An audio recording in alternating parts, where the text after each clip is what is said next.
সুপ্রিয় বন্ধুগণ, আসসালামু আলাইকুম রহমতুল্লাহি ওয়া বারাকাতুহু। স্বাস্থ্য সচেতনমূলক এই হেলথ চ্যানেলের পক্ষ থেকে আবারও জানাই আপনাদের শুভেচ্ছা। আজকে আমার আলোচনার বিষয়, হঠাৎ প্রেশার বেড়ে গেলে আমাদের করণীয় কি।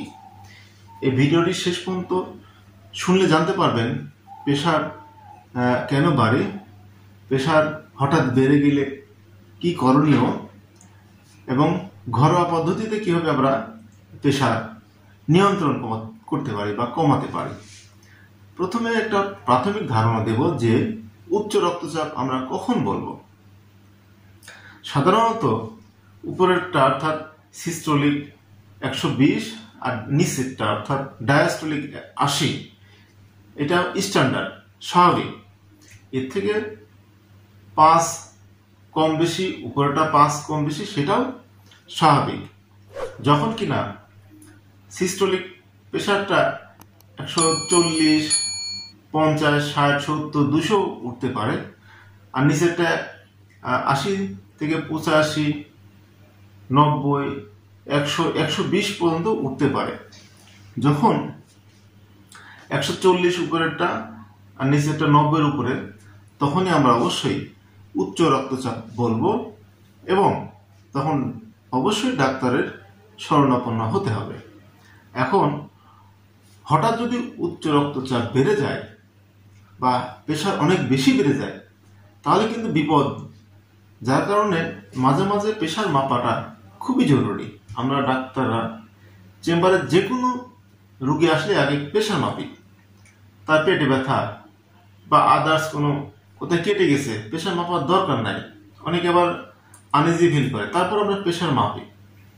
কারণ অনেক সময় কোন লক্ষণ থাকে না, কোনো লক্ষণ থাকলেই কিন্তু আমরা জ্বর হয়েছে, সর্দি কাশি হয়েছে, ডাক্তারের কাছে যাই, ডাক্তার চিকিৎসা দেয়, ভালো হয়ে যায়। কিন্তু প্রেশার যদি বেশি বেড়ে যায়, অনেক সময় কোনো সিমটমই থাকে না, আর সিমটম না থাকলে আমরা কিন্তু সেই চিকিৎসা নির্ণয় ডাক্তারের কাছে যাই না, তখন বিপদ ঘটে। তখন বিভিন্ন কারণে যখন উচ্চ রক্তচাপ আরো বেশি বেড়ে যায়, আপনার স্ট্রোক করতে পারে, হার্ট অ্যাটাক করতে পারে, তখন কিন্তু বিপদ। স্ট্রোক করলে অনেক সময় প্যারালাইসিস হয়ে যায়, চলাফেরা আর করা যায় না আজীবনের জন্য। তাই প্রেশারটা মাপা মাঝে মাঝে জরুরি। প্রেশার হঠাৎ উচ্চ রক্তচাপ যদি হঠাৎ বেড়ে যায়, কি কি কারণে বাড়ে? অনেক সময় আমরা রেগুলার ওষুধ খাই না, ডাক্তারের পরামর্শ ছাড়া উচ্চ রক্তচাপের রোগী ওষুধ বাদ দেওয়া যাবে না। অনেকে আমরা অনিয়মিত ওষুধ খাই, অনেকে আমরা আবার ইচ্ছাকৃতভাবে ওষুধ কমিয়ে দিই, আবার অনেকে দেখাচ্ছে ইচ্ছা মতন খাওয়া দাওয়া করি, ডাক্তারের পরামর্শ ছাড়াই কার্বোহাইড্রেট, ভাত জাতীয় খাদ্য, তারপরে মাংস, চর্বি, রাত জায়গা, অ্যালকোহল, এগুলো খাবার বাড়িয়ে দিই, তখনই ঘটে বিপত্তি। এজন্য ডাক্তারের পরামর্শ ছাড়া এই ধরনের ওষুধ নিজে থেকে কমানো, বাড়ানো, বাদ দেওয়া উচিত নয়। জানলাম প্রেশার বেড়ে গেলে কি কি বিপদ হতে পারে। এখন জানবো প্রেশার বেড়ে গেলে ঘরোয়া পদ্ধতি আমরা কিভাবে প্রেশারটা নিয়ন্ত্রণ করব। ঘরোয়া পদ্ধতি বলতে ওষুধ ছাড়া। আপনার অনেক বেশি প্রেশার যদি হয়ে যায়, তাহলে ডাক্তারের পরামর্শ মতোই ওষুধ কমানো বাড়ানো যেতে পারে।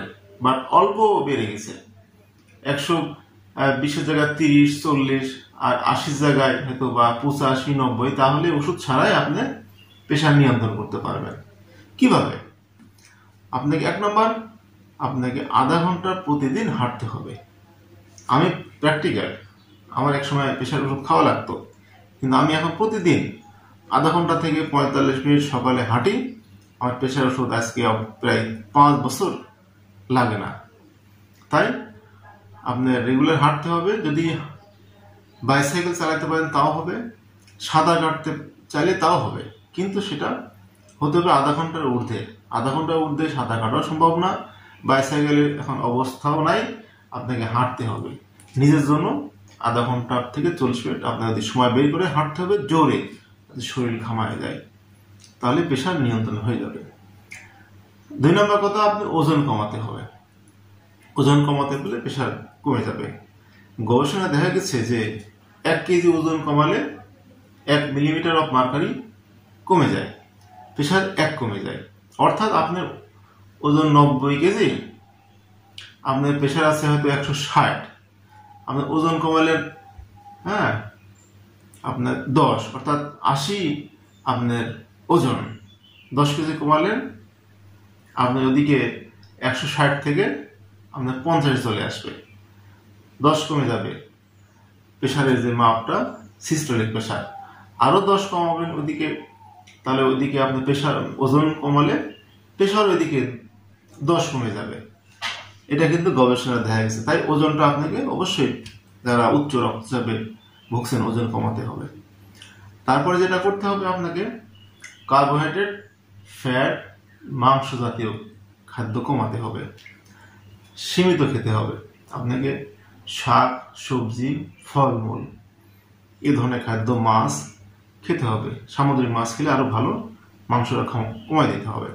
3 নাম্বার, যারা উচ্চ রক্তচাপে ভুগছেন তাদের নিয়মিত বিশ্রাম নিতে হবে, ঘুমাতে হবে নিয়মিত, রাত জাগা কমাতে হবে, অ্যালকোহলের অভ্যাস থাকলে বা মদের অভ্যাস থাকলে বাদ দিতে হবে। ধূমপানটাও উচ্চ রক্তচাপ রোগীদের জন্য খুব ক্ষতিকর। ধূমপানের নিকোটিনটা রক্তের যে নালীগুলো আছে এই ফ্লেক্সিবিলিটি কমায় দিয়ে শক্ত করে দেয়, তাই স্মোকিংটা বাদ দিতে হবে। অতিরিক্ত উত্তেজিত হওয়া যাবে না। এই ধরনের ঘরোয়া কিছু পদ্ধতি ফলো করলে আপনার প্রেশার কমে যাবে। তবে যদি অনেক প্রেশার বেড়ে যায়, হাতের কাছে ওষুধ না থাকে, তাহলে তেঁতুল গুলিয়ে আপনি খেলে পারে, তাৎক্ষণিক কিন্তু প্রেশারটা নিয়ন্ত্রণ হবে। তো যদি হঠাৎ করে প্রেশার বেড়ে যায়, আপনাকে উত্তেজিত হওয়া যাবে না, শান্ত হয়ে বসতে হবে। বসে আপনাকে 10 মিনিট পরে আবার প্রেশার মাপতে হবে। যদি তারপরেও যদি প্রেশার বেশি থাকে, তবে আপনাকে অবশ্যই প্রেশারের ওষুধ খাওয়া লাগতে পারে। সেক্ষেত্রে ডাক্তারের পরামর্শ করে আপনাকে ওষুধ খেতে হবে। তো সকলের আবারও সুস্থতা কামনা করে আজকের মতো শেষ করলাম। আসসালামু আলাইকুম।